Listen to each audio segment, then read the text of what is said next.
Dá para ver. Pronto, vamos lá. Vamos lá. Teoria geral do controle de constitucionalidade da lei. Primeiro, nós temos que compreender a importância da temática, não é? Por que eu tenho que estudar teoria antes de ir logo para controle de constitucionalidade, em espécie, o controle de constitucionalidade em si?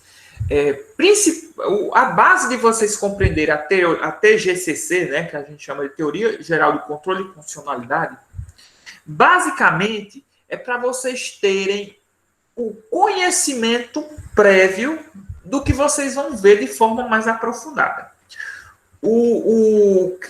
A teoria geral do controle de constitucionalidade, o controle de constitucionalidade em si, busca o quê? Qual é o objetivo dele? É analisar leis, né, atos legislativos de suas mais variadas espécies e ver se está de acordo com a Constituição. É isso que vocês precisam ter a ideia principal, né? E essa teoria geral do controle de constitucionalidade, a teoria do controle de constitucionalidade, é baseada na ideia de hierarquia, de supremacia constitucional. Ora, se a Constituição é suprema, tudo que está abaixo dela deve estar de acordo com ela e deve respeitá-la. Deve o quê? Deve favor à Constituição, né? Deve obediência à Constituição. O José Afonso da Silva coloca bem isso quando ele diz assim, ó, todas as normas que integram o ordenamento jurídico nacional só serão válidas se conformarem com as normas da Constituição. E vocês vão levar isso para o resto da vida acadêmica de vocês, quem quiser seguir a vida acadêmica e quiser estudar, aprofundar o direito constitucional, e também na vida profissional de vocês. Ou como concursados, procuradores, juízes, defensores, promotores, delegados, ou então na própria advocacia, quando vocês questionarem a constitucionalidade ou não de determinada norma. É isso que vocês têm que levar. Que a Constituição, por ser suprema, ela, não é, irradia, vou ter que abrir aqui para o pessoal entrar. Boa noite, Lidiane. Nós já começamos a aula, mas você já dá para acompanhar que a gente está aqui no início, viu? Então, o que vocês precisam entender de teoria do controle de constitucionalidade é que o que nós vamos ver mais à frente, quando adentrarmos em controle de constitucionalidade, é tudo frente à supremacia da Constituição. A Constituição tem sua supremacia e tudo que está abaixo dela deve favor à própria Constituição, que é a norma maior do país. Boa noite, Eduarda. Nós já começamos, aí você acompanha a partir de agora. E qualquer coisa, dúvida, você volta lá no Leão Digital, que já vai estar lá, tá bom? Vamos lá. Professor, já que a Constituição é suprema, a supremacia da Constituição se encerra em si mesma? Se encerra em ser supremo e só? Não. Porque nós temos dois tipos de supremacia. A supremacia material e a supremacia formal. E vocês devem observar que a supremacia material é aquela consolidada em matérias tipicamente constitucionais. E nós já discutimos isso anteriormente, logo no início de nossa disciplina. Ou seja, direitos e garantias constitucionais, estrutura do Estado e organização dos poderes. São os fundamentos do Estado de Direito, né? Segundo a própria doutrina do Pedro Lenza, que vocês acompanham, né? Esses fundamentos estão acima das leis. E todas as leis devem ter obediência a essa supremacia, a esses conteúdos. Tudo que estiver fora desse conteúdo poderá ter validade, poderá ser tido como constitucional, né? E a supremacia material é um atributo de toda a Constituição. O que significa isso? Quando eu falo que supremacia material é atributo de toda a Constituição, é que o conteúdo da Constituição, em seus determinados tópicos, esse conteúdo serve de parâmetro de validade para todas as demais normas. Esse conteúdo, quando eu falo de estrutura de Estado, garantia constitucional e organização dos poderes, todos esses conteúdos, todas essas temáticas, por serem supremas materialmente, supremacia material, sabe, trata de matéria, todos eles são atributos de validade. não é? São atributos para uma Constituição ser válida. Então, quando eu falo de Constituição, eu automaticamente já penso, essa Constituição tem que ser suprema, não é? Senão não é Constituição, diante das leis que estarão abaixo dela, serão infraconstitucionais. E além de ser suprema, essa Constituição tem que ter uma materialidade, um conteúdo que vai estar acima das normas infralegais. Constituição do próprio Estado, estrutura do poder, estrutura estatal, não é? Toda aquela base, o suprassumo da Constituição. E nós também temos a supremacia formal. E essa supremacia formal é o que verdadeiramente interessa para o controle de constitucionalidade. Por quê? Porque a supremacia formal é característica exclusiva de constituições rígidas, como a nossa, né? E essa rigidez, né, no seu processo de alteração, e nós estudamos como é que funciona a rigidez de nossa Constituição, lá no artigo 60, fica bem claro que para nossa Constituição ser alterada, ela precisa passar por um processo de emenda à Constituição, que é um processo rígido de modificação constitucional, que é um processo mais demorado, mais dificultoso, não é? Né? Todo o controle de constitucionalidade vai se atentar para a forma. Como é que eu altero a Constituição, ou então crio uma norma e essa norma não está de acordo com a Constituição. E vocês devem se atentar para uma coisa, né? A superioridade a ser observada tanto em relação à forma quanto ao conteúdo da norma. A própria Constituição traz, isso aí vocês vão ver em Direito Constitucional 2 ou 3, a própria Constituição traz como determinada norma deve ser criada. Se a norma vai ser criada daquela forma, se a Constituição está dizendo que aquela norma, lei ordinária e lei complementar, tem que ter um quórum específico, tem que tratar de determinada matéria, determinado assunto, se aquela norma não for criada daquela forma, ela vai ter um vício. Um vício, se for contra a Constituição, um vício de constitucionalidade. O que vai ter, né, essa norma vai ser tida como inconstitucional, quando for arguida sua inconstitucionalidade frente ao próprio controle de constitucionalidade. Aí eu questiono vocês. Existe supremacia entre as espécies normativas, lei ordinária e lei complementar? Ora, nós temos lá a pirâmide de Kelsen, nós temos a Constituição no topo. Logo abaixo, nós temos as legislações infraconstitucionais, na qual temos a lei complementar e a lei ordinária.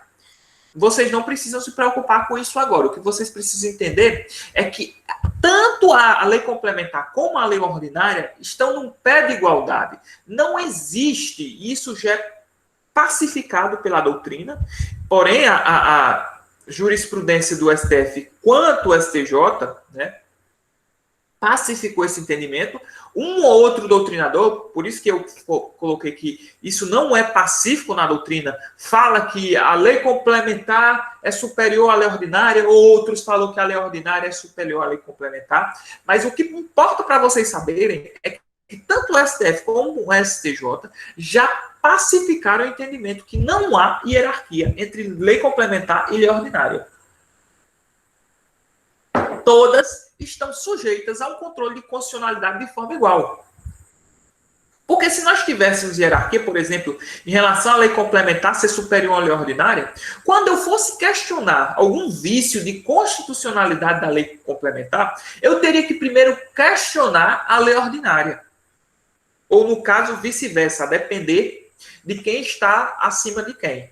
Como as duas são iguais, uma lei complementar e a lei ordinária, eu as questiono em qualquer outra espécie normativa, decreto, resolução, seja o que for, né? Eu analiso ela frente à sua constitucionalidade de acordo com a própria Constituição. E eu posso analisar não só com a Constituição Federal, mas também de acordo com minha Constituição Estadual. eu pego aquela norma, ou municipal ou estadual, e olho de acordo com a Constituição Estadual, porque ela pode estar inconstitucional de acordo com a Constituição Estadual, ou pode estar inconstitucional de acordo com a Constituição Federal, não é?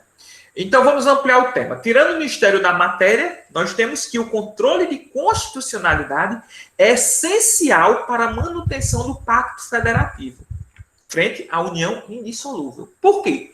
Porque, entendam, queridos, já pensou se os municípios pudessem criar as legislações da forma que bem entendessem, ou os estados, sendo, logicamente, cada um tem sua autonomia administrativa, financeira, né, legislativa, né, de acordo com o que é previsto na Constituição, mas já pensou se nós tivéssemos várias leis constitucionais válidas? Nós não teríamos segurança jurídica.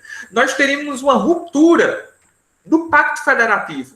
A União, o Estado e os municípios não teriam uma concordância prática e teríamos um grande conflito, uma grande bagunça. Por exemplo, um exemplo prático. Algo que é inconstitucional. Por exemplo, o aborto, nos casos não previstos em legislação e nem pacificados pelo próprio Supremo.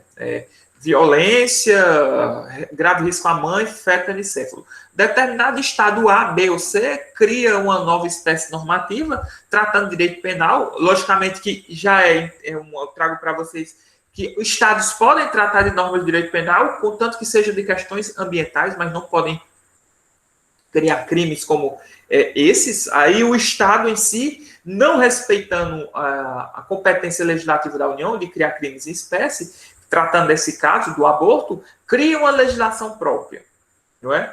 Falando que é permitido o aborto em todos os casos. Isso aí rompe o Pacto Federativo. Por quê? Porque a própria Constituição já trouxe a competência legislativa dos estados, do município e da própria União. Não é? Isso que cada um tem competência concorrente, tem competência exclusiva, que só ele pode criar concorrente, o Estado, a União cria e os outros também podem criar, né, legislações específicas. Não vou confundir a cabeça de vocês, porque isso lá vocês vão ver em Direito Constitucional 2. Se for comigo, ótimo. Né? Se for com outro professor, também é ótimo. Mas vai ser no tema próprio, no tempo certo. Não é? O que vocês precisam entender é que esse controle de constitucionalidade, quando vocês observarem, vocês vão pegar isso por analogia e não vão esquecer mais, é uma relação pai-mãe, não é? Que seria uma Constituição, e o filho, que são as leis. O pai e a mãe têm autoridade sobre os filhos. E os filhos devem obediência ao pai e à mãe. Entendam isso que vocês desenrolam, tá bom? Temos controle, pois temos hierarquia. É controle de constitucionalidade? Porque temos que ter hierarquia. E quais são os vícios que podem causar inconstitucionalidade? Nós temos vícios materiais, né, que são aqueles vícios que atingem a matéria do texto constitucional, né, que são as matérias proibidas. Nós não podemos tratar desses temas em emendas às constituições, leis infraconstitucionais, não é? Nós não podemos tratar de determinados temas. Por exemplo, pena de morte para quem rouba, ou para quem estupra, ou para quem faz algum determinado crime, ou algum determinado fato culpável, algum delito culpável, não é? Depende da teoria do crime.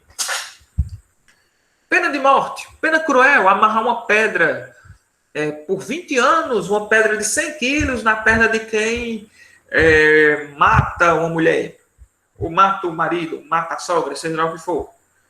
Pena cruel. Matérias proibidas. Então, esses vícios causam inconstitucionalidade material.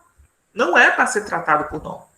E também temos as inconstitucionalidades, os vícios advindos de questões formais.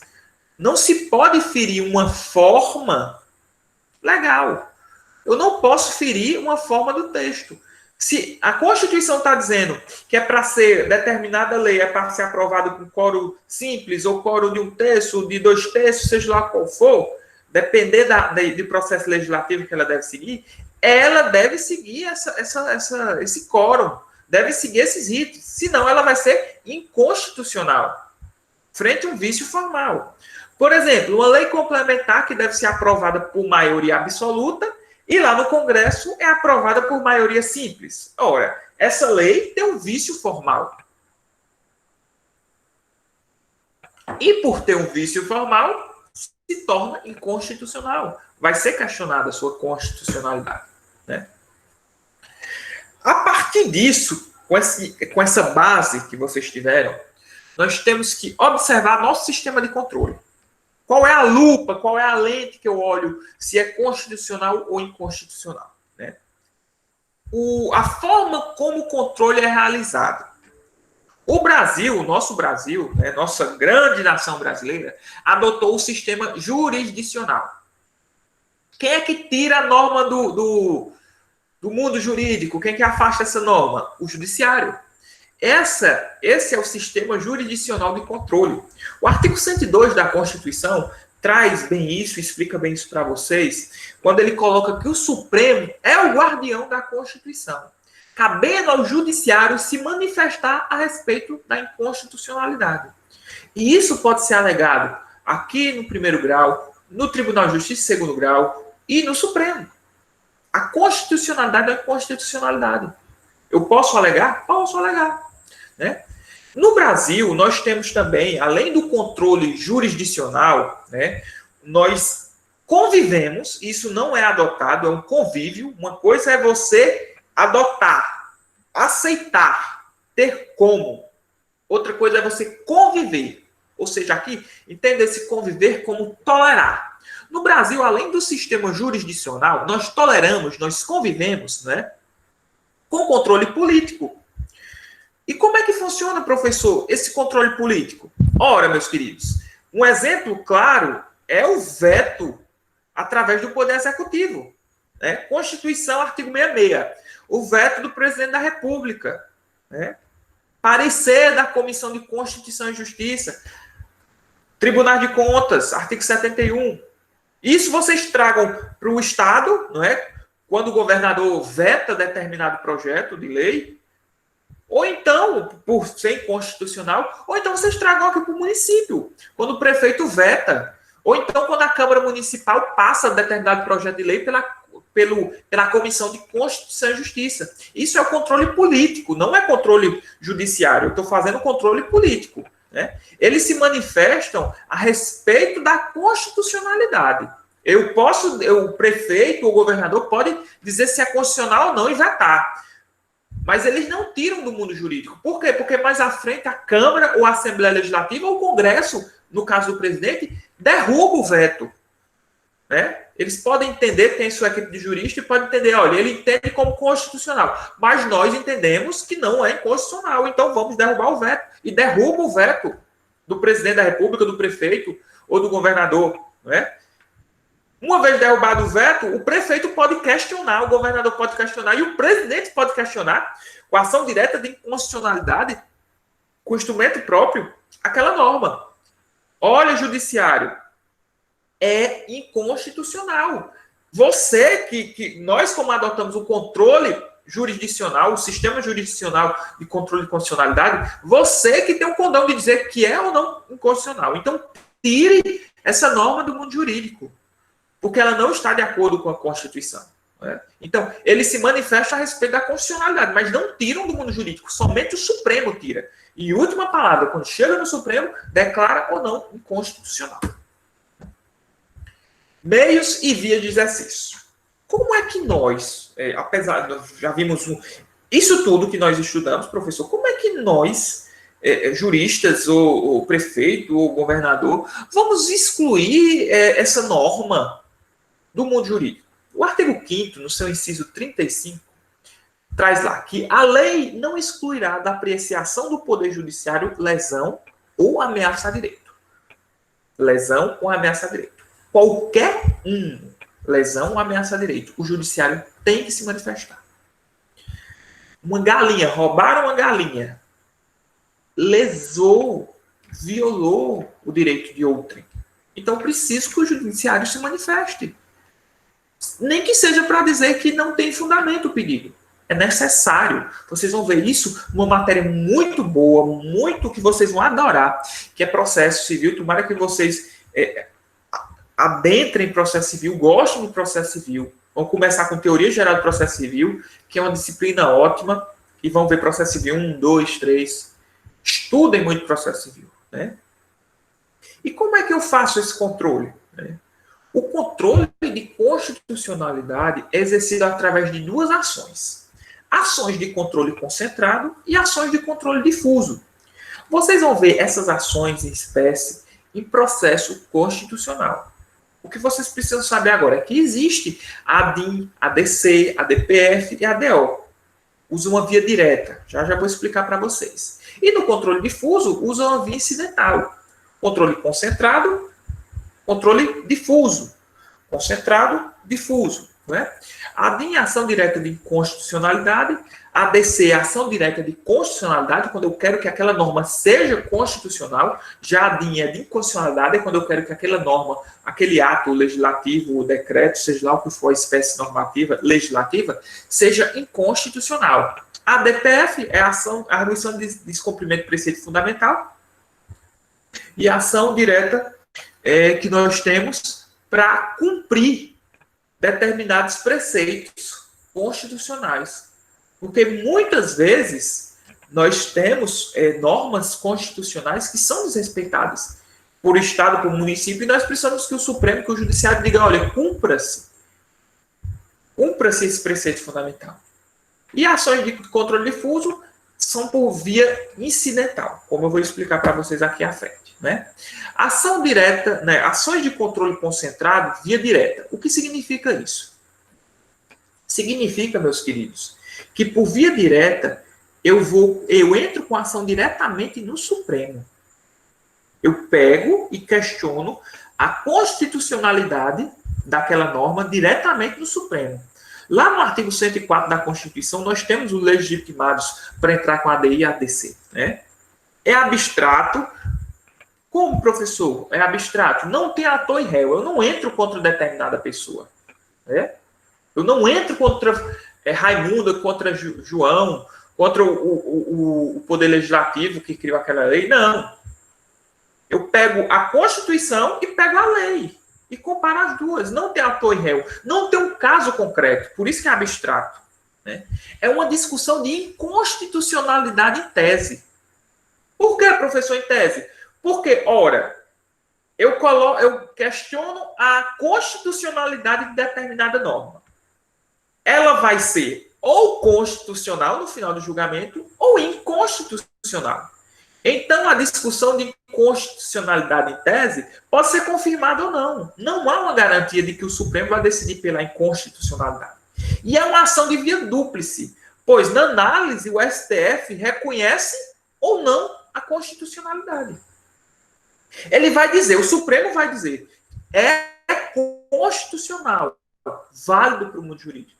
Ou é inconstitucional, sai do mundo jurídico. E quando nós falamos de ações de controle difuso, são aquelas ações que não são intentadas diretamente no Supremo Tribunal Federal. São ações que necessitam começar no primeiro grau, no segundo grau, para aí chegar no Supremo Tribunal Federal. Né? Ela se espalha, por isso que eu disse difuso, não é concentrado no Supremo. Ela se espalha. Você não vai entrar com a ADI aqui na primeira vara civil. Não. É Supremo. Já a ação de controle difuso, ela se difunde, se espalha na estrutura do Poder Judiciário, no primeiro, segundo e terceiro grau, que são os graus superiores. Primeiro grau, aqui, varas, justiças cíveis. Segundo grau, tribunal, Fortaleza. Graus superiores, STJ, TST, a depender da matéria, se for justiça especializada, no caso, TRF, Justiça Federal, ou Supremo. Os petitórios são feitos ao primeiro grau para reconhecer a inconstitucionalidade da lei frente ao direito do autor. O que é o que eu faço nas ações de controle difuso? Eu tenho um caso concreto. Fulano está pedindo isto, mas chega-se ao primeiro grau e eu questiono, digo que é inconstitucional aquele direito do autor. Então, eu peço que o judiciário, em primeiro grau, no caso concreto, controle difuso, não vai espalhar para outras pessoas, se ali é no caso concreto, eu peço para que o judiciário torne aquilo inconstitucional. Uma dica para vocês, ó, o controle concentrado é para poderosos. Porque quando você lê os legitimados do artigo 103, nós temos lá presidente da República, Procuradoria-Geral da República, governadores, não é? Só pessoas de alto escalão. Já o controle difuso são para todos os demais, para todos os meros mortais, que não estão no alto escalão. E que precisam de uma declaração de inconstitucionalidade de determinada norma. Controle de constitucionalidade para valer. Então, meus queridos, controlar é sinônimo de cotejar. Não é cortejar, não tem R. É cotejar, que é analisar e confrontar. Colocar em confronto, contraprovar. Esse controle representa um procedimento de análise. A locução que nós... A locução do português que temos, controle de constitucionalidade, deve ser entendida como verificação de compatibilidade. Olha como fica mais fácil. No início da aula, vocês escutaram, vou estudar controle de constitucionalidade. O que bulhufas é isso? Quando nós adentramos na teoria geral, fazemos explicações essenciais para vocês, fica mais fácil. E me incomoda quando os alunos não compreendem. E me deixa satisfeito quando eu sei que os alunos compreenderam. Então, meus queridos, nós verificamos a compatibilidade, a adequação de normas entre a lei e as constituições. Essa ideia central de concepção de constituição sobre o prisma kelsiano, um prisma estritamente jurídico. Toda norma retira validade de outra norma que lhe é imediatamente superior. É isso que é controle de constitucionalidade. É eu pegar uma norma, analisar aquela norma e ver se ela tem compatibilidade com a Constituição. Diante do que observamos mais uma vez, que controle de constitucionalidade pressupõe a rigidez constitucional e, consequentemente, a supremacia formal da Constituição, e nós estamos cansados, não é? Mas nunca é cansaço relembrarmos que nossa Constituição segue um parâmetro de rigidez, de supremacia, o que nos motiva a ter como uma premissa lógica de conclusão que, primeiro, a existência de uma Constituição escrita é marcada por rigidez. Exatamente. O reconhecimento de que a Constituição é norma superior. Sempre. Sempre.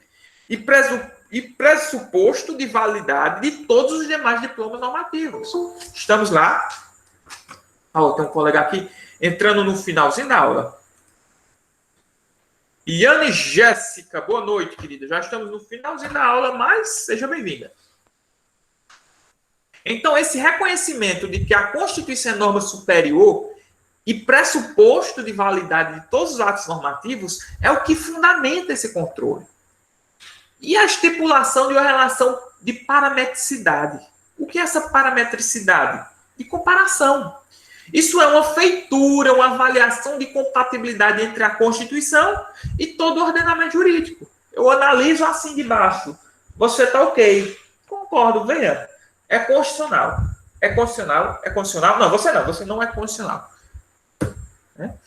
E além do estabelecimento de uma consequência jurídica diante da violação dessa paridade.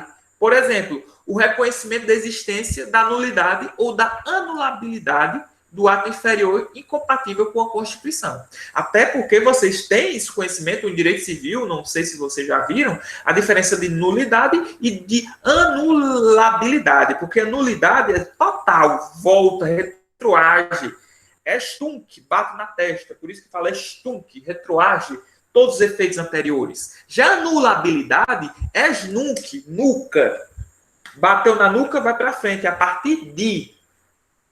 Não sei se vocês já estão vendo o Estunk e Esnunk, mas já peguem esse macete. A anulabilidade é a partir daquele momento. Os efeitos, se eu estou declarando inconstitucional, os efeitos não vão retroagir. Já se aquela norma for decidido pela sua nulidade, todos os efeitos anteriores vão retroagir, o que causa, querendo ou não, algum prejuízo maior do que uma anulabilidade. Professor, como é que eu vou saber se é anulabilidade ou nulidade? Depende do caso concreto, depende da matéria que está sendo questionada, não é? Próxima aula nós vamos ver a tipologia da inconstitucionalidade e nós finalizamos, ok? Quando for amanhã já vai estar lá no... Vou encerrar aqui, parar de gravar para a gente conversar um pouquinho.